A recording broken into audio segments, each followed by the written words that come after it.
Тоодогу кызмат кенчилер жашоосу, чыдамкайлык менен күрөшкөн, тагдырга тике караган күчтүн үлгүсү. Таң атпай туруп, таш кенин тешип тоолордон көмүр алып чыгып, өздөрүнүн эмгеги менен кыштын суугуна жылуулук тартуулашат. Бул кыйын турмуштун артында алар көргөн түйшүк көп учурда көзгө көрүнбөйт. Тоодогу жашоо жеңил эмес.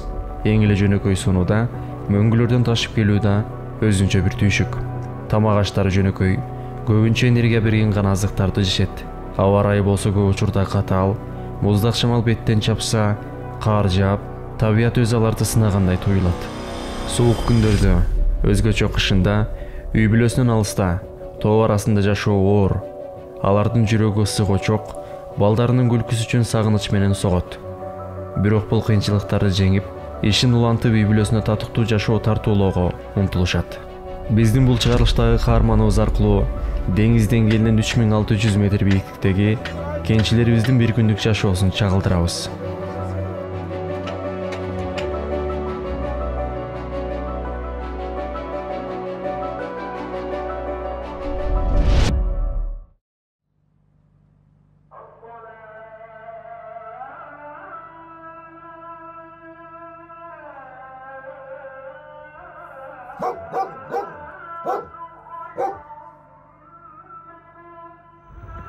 Ошо бисмилла деп туруп, кечээки түнү жагып койгон чоктун табын ушундай таң аткыча калат. Кечинде бир салып койсоңуздар, эртеңден кече турат экен да. Ушундай болуп калат да. Андан кийин эле якаттуу тайнап ушуну менен салып коебуз. Эртең менен салып койсок түшкө чейин жетет. Түштө обедке келип туруп, adette bir salып koyuyoruz. Kechке чейин жетет. Ошол от өчпөйт да үйдө. Ассаламу алейкум. Ишилгер болсун. Рахмат. Белек мырза, айтсаңыз да, азыр бул жерде бүгүнкү бир күндүк иш күнүңүздөр башталды. Ошол боюнча бизге кенен айтып берсеңиздер. Бүгүнкү иш күнүңүздөр неден башталат? Кантип ойгоносуздар? Кантип жатасыздар? Бул жерде биринчи чуу дегенде эле эртең менен эмне аракеттер көрүлөт? Ошол боюнча айтсаңыз. Эртең менен саат негизи 7-де жумуш башталчу. Азыр күндүн кыскарганына байланыштуу саат 8-де уже жумушка чыгып башташтыр. Жумушка чыгып кетишет да. Азыр ошондо жумушчулар бул жакта кандай болот? Тизилип атабы? Азыр биякта бизде деген мастер бар, горный мастер. Горный мастерлер азыр биякты эме кылышат. Каждый жумушка бөлүшөт. Сен бүгүн атвал ташыйсың, сен бүгүн жолду түздөйсүң деп каждый ошо бияктан назначение кылышат. Как положено, журнал, наряд бар. Ошо журнал, нарядка кол коюп, как положено бүт баарын ордорду менен жумушка жөнөтүшөт да. Ошондо ар бир кызматкер өзүнчө ошо журнал нарядка кол коюшабы? Бөлүнгөн иште тапшырмалары боюнча. Нарядка кол коюп, как положено, инструктаж өтүлөт. Охрана труда, техника безопасность боюнча бүт инструктаж өтүлөт.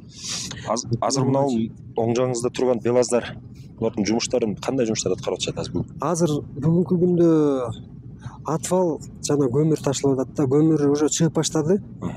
Буюрса элдин азыр Ош областынын баардык райондоруна уже Кыргыз көмүр мамлекеттик ишканасынын южный филиалынын атынан уже азыр көмүр таратылып башталды. Уже 6 сомдук. 6 сомдон арзан көмүр.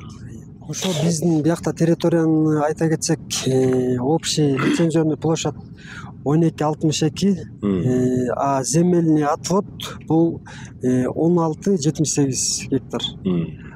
Анын 4 гектарында атвал төгүлүп атат. Атвал төгүлгөн жер кайсы жерде болот? Атвал артында, анын жактарында азыр көргөзөбүз. Табияттын түрдүү кырдаалына карабай Загара 2 көмүр кенинен Кыргыз көмүр мамлекеттик ишканасы тарабынан өлкөбүздүн түштүк аймагына көмүр казылат. 6 сомдук көмүрдүн 6000 түйшүгү тууралуу каарманыбыз баяндайт.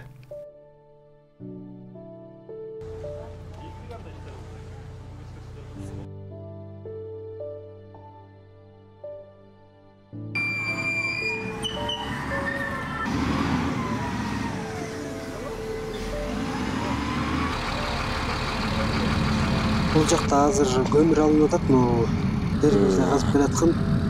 Ар жакта көмүр, тиягында атвал алып келет да. 2 экскаватор бар экен, а? 2 общий бул карьер боюнча 7 экскаватор бар. 7 экскаватор, 18 белаз бар. 4 погрузчик бар. Инвесторлор тарабынан келген да. азыр ошолор менен биргеликте иш кылып атабыз. Азыр ошондо жети экскаватор кайсыл жерлерде жумуш кылып атат? Экөө бул жерде. Экөө бул жерде тиякта Таразда электе бирөө, а бирөөсү ремонтто турат. Бул жакта таш туулук болгон себептен жана тиштери сынып кала берет экен ошол. Азыр ремонт деп азыркы учурда көмүр алынып башталды. Бул биздин жумуш эртең менен саат 8ден кечки 7ге чейин жумуш жүрөт. Бул көмүркөндө бир гана көмүр эмес, адамдын мээнети, өмүрү да казылат да. Ошонун баарын туруштук берип, иштеп, рабочийлер мээнет кылып жатышат азыр.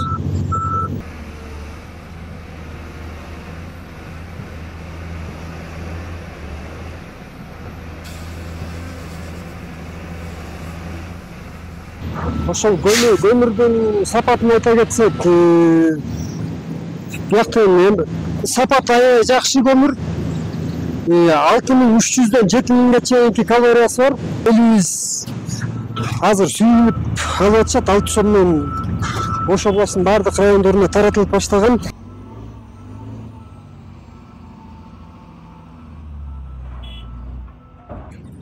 Бул бийиктик уже да, полго чейин уже көмүр, таш болуп кете берди.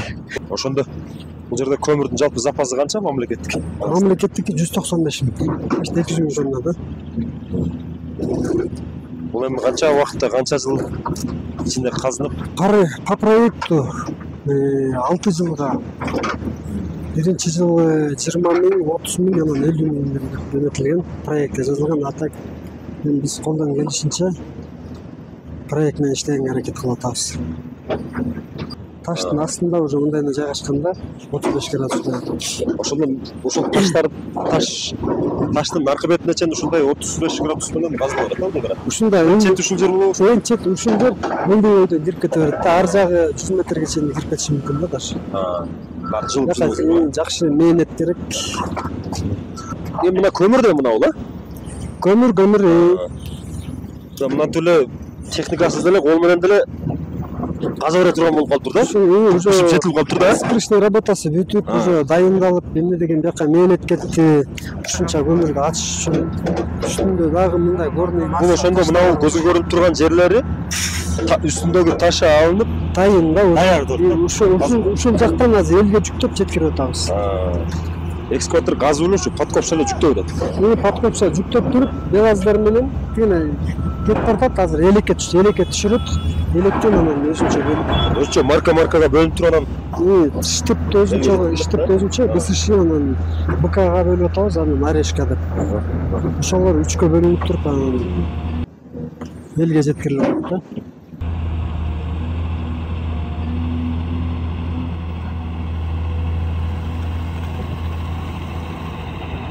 Мынакей ушул көмүрлөр каралып биздин ушул жерге түшүрбөштүн менен ушуну чыгарыштын аябай эмне деген мээнет, эмне деген кишинин ден соолугу, даже өмүрүнө чейин казылып алынган себептен азыр муну баркташыбыз керек, байлашыбыз керек. Байкашууча ушул көмүрдүн бир күкүмүн дагы өтө этияттык менен мамиле кыласыздар. Бул эми мамлекеттик мүлк. Мындайча айтканда элдики 7 миллион элдин үлүшү бар биякта. Кенчилерибиздин күнүмдүк адатка айланган түйшүгүн ичинен аралашып билүүгө аракет кылдык.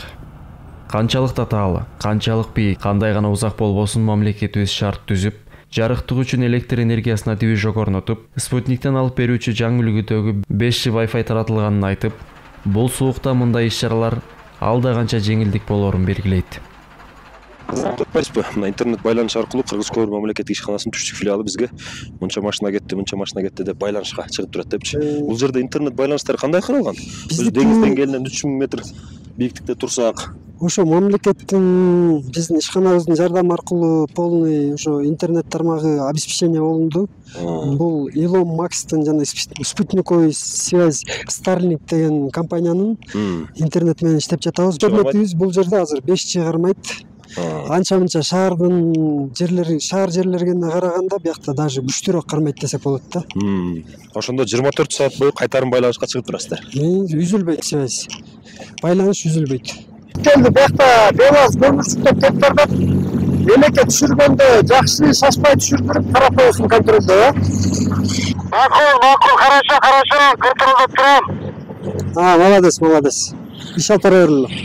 Бисмилла, ушул биздин турган жер жана рекультационный работага керектелүүчү жердин эң үстүнкү катмары плодородный почва деп коет. Жерди өз калыбына келтирүү проектисинде колдонуучу таза топуракта. Бул жактарда, например, азыр казылган жерлерди полный, как положено, по проекту өз калыбына келтиргенде эң үстүнкү слоюна кайра ушул төшөлүп, анан чөп өсүмдүктөр чыкчу почва ушул. Бардык нерсени калыбына келтирип анан чыгып кетет. Ушулга, например, ушуга анан чөп себилет, же болбосо арча себилет. Ушундай сыяктуу да. Атайын техника ишчилер үчүн күн сайын катаал шарттарда өзгөчө чоң жардам болуп саналат. Бирок таштардын көптүгү, жолдордун катаалдыгы жана техникага түшкөн жүктөргө учурда аны иштөөсүнө терс таасир тийгизет. Мисалы тиштердин сынып кетиши же дөңгөлөктөрдүн жарылуусу бул кадимки көрүнүш. Техникада ар кандай механикалык бутактар, кыймылдаткычтар жана башка бөлүктөр тез бузулуп, иштен чыгат. Мындай учурда техника жараксыз болуп калганда, айдоочулар жана жумушчулар үчүн эң чоң көйгөй жарактуу устага жетүү. Жол узак жана убакыт чектелгендиктен жаңы бөлүктөрдү алып келүүгө 4-5 саат убакыт кетирүү иштин үзгүлтүккө учурашына алып келет. Техникалык көйгөйлөрдү чечүү үчүн мобилдик устакана жакшы жардам болуп саналат. Мына жана айта кетпедикпи, жети экскаваторубуз бар, анын ичинен ремонтто дагы турат депчи. Ушулар биздики именно тообуз бул эмелер болсо, горный масса основной таш болгон себептен тиштер бат-баттан сынып турат, мындай болуп азыр. Бияктарды, как положено, тиштерин алып, сварщиктерибиз бар, биякта слесарьлар. Ошо слесарьлар сваркалап, өз калыбына келтирип, тиштерин алмаштырып, биякта запас мынакей могу тиштери бар. Запасной дөңгөлөктөрү бүт бар, постоянно стартта турат. Айда. Токтоо бери. Молодец.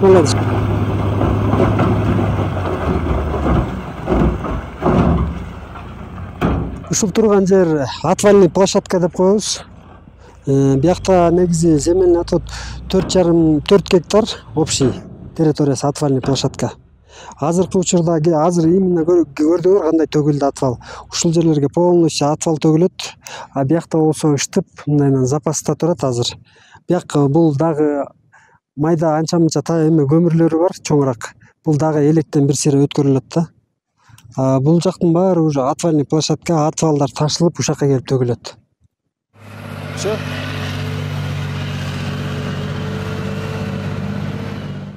Мына ушул турган биздин электен ар жактан БелАЗ азыркы көргөнүңүздөрдөй эле БелАЗ менен алып келип туруп аккуратно акырын ташташат. Электен өткөндүн биякта ылдыйына БСШ маркасындагы көмүр ыштып деп коет. Ошо ыштыпты БелАЗга жүктөп берип бияка тотойт, уже биякта уже дайын, уже отправкага дайын, уже готовый ыштып. Качествосы жакшы. Бияка түшкөн отборный көмүрлөр БК фракциясындагы бияка уже элге дайындалып жатат. Азыр машиналар келгенде сразу ушул жактан жүктөйбүз.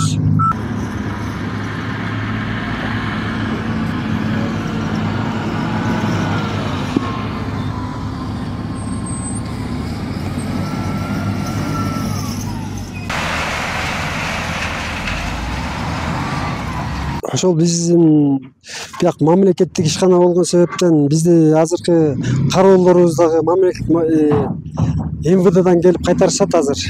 Биякта вахтовый турушат, 10 күн келишип, 10 күн алмашышат, 3 сотрудник турушат, 24 саат бою, как положено, эртең менен кечинде и круглосуточно. КППбыз бар, ал жакта карап, кирген чыккан машиналарды полный контролдоп турушат азыр.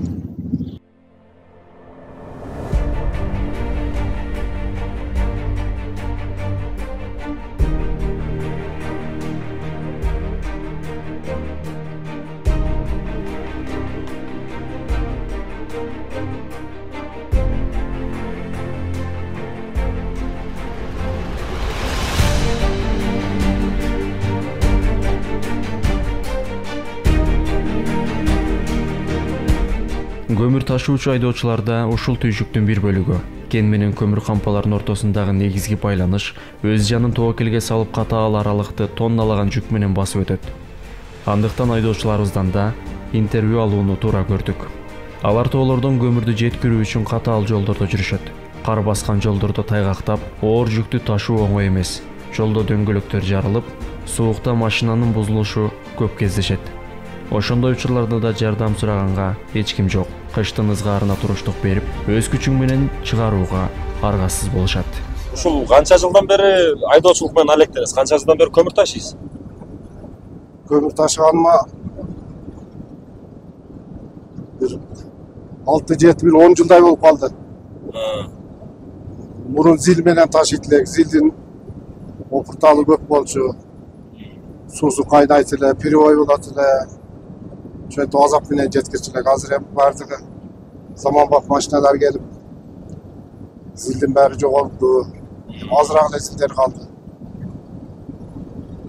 Шөйтіп кызмат кылып атабыз элге. Бааны бүгүнкү күндө айдоочулар тарабынан кымбатталып жатат деген баягындай элдин арасында жөө сөздөр бар да, ушуга кандай карайсыздар? Буга эми айдоочулар кымбат атат дегенге эч эме жок. Өзүң жолдорду көрүп атасың, түйшүгүн азаптуу жерлеринен алып барабыз. Анан саларка кымбат, запчас кымбат. Бир баллон жарылса 30 000 ого кетет. Шынса расход көп, билинбей расход көп. Бул ушул өзүңүздүн айдоочулук, көмүр ташыган айдоочулук тажрыйбаңызда кандай кызыктуу окуялар болду эле, кандай баягындай коркунучтуу окуялар болду эле, жалгыз талаада түтүнүп калып кеткен учурлар болду, ошолор боюнча кичине айта кетсеңиз да. Жалгыз калып кеткен күндөрүң болот. Ар кызыктуу нерселер болот. Жол деген жол экен. Шериктер кетип калып, өзүң калып кеткен күн болот. Айла жок, тиргилик. Аз кызыктуу жерлер алдыдан көрсөтөбүз, ошол барганда өзү жолдордун несине карап өзү анан сөздөр чыга берет. Азыр бул карьерден эми чыгып атабыз. Кызыктын бардыгы карьердин аймагынан чыкканда башталат десеңиз, а? Карьерден чыкканда кызыктар башталат. Жол өзү сүйлөйт. Моторду жасаш үчүн эле мына 400 000 кетет мына моторго да. Моторго 400 000 кетет. Бул 400 000 кайра иштеп, нерден актатыш. Актатайын дегичең болбой баллонуң келип калат. Майың жетет, ушундай жашоо. Эми ушундай тиргилик экен да. Ушинтип тиргилик кылабыз. Пешене тер менен халал оокат жейли деп, бала чаканы пешене тер менен багайлы деп жүрөбүз да. Эми анча-мынча ушундай бузулуп турат, расходдор болот. Баарына чыдайсың эми. Тиргилик ушундай. Эгер отурсаң бирөө бербейт. Эми 1-2 сом эле кирага иштейбиз өзү, 2 сом деле эмес. Эми айтылышы 2 сомдо, кээде 1,5 сомдон, основной 1,5 сомдон эле ташыйбыз. Ошондой эле болуп калат. Анан анал жака неде айтылышы 2 сом. Канчалаган мээнеттер бар. Артында канча кыйынчылыктар бар. Эми оңой окат жок. Оңой окат жок, расход ошончо. Жүрүп турса билинбейт. Эми темир экен айтыш кыйын экен. Ооба. Ошо эми бул машинанын мотору кармаган эле, моторун жасап эми кайтып кетип атабыз. Күн суук. Азыр мына жерде кадимкидей бир 15 градус минус уруп атат мына. Өтө суук, көрүп атасыздар. Муздар тоңду уже мына. Күн отурат тоңот да. Сразу. Бул эриген жок, бул мына оттон эригени бул. Так о башка жактарды карасаңар, эч жерде эриген жок. Мына оттун ысыгынан эриди бул жерде. Ошо мына жолдогу азап, жолдун бир күнү боюнча кичине айта кетсеңиз. Жол азабы, көр азабы демекчи эми баары түшүнөт да жол азабынчы. Жол азабы негизи жолдо жүргөн адам жол азабын жакшы түшүнөт. Анан жолдо жүрбөгөн адам түшүнбөйт. Оңой нерсе эмес. ушинтип тиргел кылып атабыз да. Шоферлор ушинтип кыйналышат жолдо, кыйналабыз, кыйынчылык күндөр болот. Эми ар кандай ситуация болот эми шофурчулукта чанан кээ биркилер бар. Булар акчаны алып атат да, булар раса кырып атат дей берет, бирок бир күн кар жаап коюп, бир күн бир атканыңда машина бир суюлуп кеткенде ушу бала чакаң, ата энең, бир туугандарың ушундай көзүңө келет. Бул жашоо бир тыйын болуп калат да, аны көбү сезбейт. Негизи көмүрдө түйшүк оор. Машинаң бузулат. Бардык иште түйшүк бар, бирок көмүрдүкү основной түйшүк өтө рискованный иш да. Бул өмүрүңү уже рисковать этесиң да бул. Ошо кайыл болуп ишке чыгасың да. Ушул ишке чыгасың, Кудай сактасын. Эми бир нерсе болуп жолдо тайгаланып, мындай муз түшүп калган малдар айрыкча опасныйраак болот. Мындай малдарда өзүң карап этияттанып жүрбөсөң кар болот, муз алаң, барак. Машина боюнча дагы эми айтып берип койсоңуз, бул эмне болуп атат азыр? Эми бул машина боюнча ушу машинанын мотору кармап, ушу Оштон усталарды алып келгенбиз. Ошо Оштон усталар келип кылдырып атабыз. Ошо азапта бул жашоочу. Көмүрдүн иши кыйын, анан көмүр ташыгандарды туура көз карашты эле караса дейбиз да бизче. Кыйынчылыктары бар. Көп эле келип кеткенде шерик болуп, бир көрүп кетейинчи деп келишет. Анан кийин келип, силердин ишиңер оор турбайбы? Рахмат. Канча сомдон болсо дагы эч кымбат дебей алабыз деп кетишет да анча-мынчаларчы. Мына жол кире Ошко 1,5 сом да. 1,5 сом болгону менен анын артында миллиондогон түйшүктөр бар да. Мындай тайгак кечүү, ушундай тайгактар болот. Мээнети көп кыскасыча. Машиналар бузулат, суукта каласың, башкада каласың. Ошо туугандар ушундай кыйынчылыктар болуп турат анча-мынча. Бул эмгекчил адамдардын тагдыры. Чыдамкайлык менен күрөшүүнүн, эмгекти баалоонун символу. Алардын тер төгүп иштеген аракети ар бир жылытуу мезгилинде миңдеген үй бүлөлөрдү ыраазы кылат.